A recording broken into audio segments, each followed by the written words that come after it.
Hello guys. Siguro part na rin ng adventure yung maligaw tayo, di ba?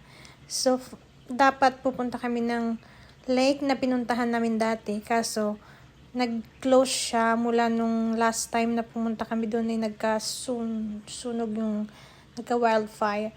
So, hindi kami natuloy doon. So, no choice. Naghanap kami ng ibang lake. So far, nakapaghanap naman kami ng maraming lake. Marami namang lake around this area. Pero yung napuntahan namin, napakamalas guys. So, tara, samahan nyo kami.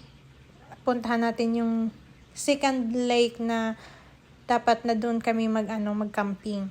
So, ito, yung daanan niya, parang medyo tricky siya. Sobrang dusty. Tapos, pero mostly naman talaga ng daanan papunta ng camping is parang ganito siya. Tapos, tingnan nyo yan. Ang ganda ng sana ng view. Kaso lang, pagdating namin doon, hindi kami nakapag-camping kasi medyo delikado siya. Hindi kami makababa.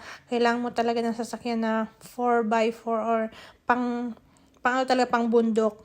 Kasi matarik yung daanan. Yung nandun na dapat kami. Kaso lang, tingnan nyo to guys. Parang mahirap siyang bumaba kasi lubak-lubak yung daan. Asin, malalim talaga siya. At parang delikado talaga siya.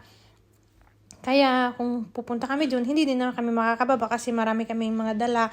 Saka ang bibigat, malayo-layo yung lakarin. Kaya hindi kami natuloy. So, bumalik kami, naghanap kami ng second option. So, ito na nga yun. Yung pangalawang lake na pupuntahan namin, finally, okay na siya.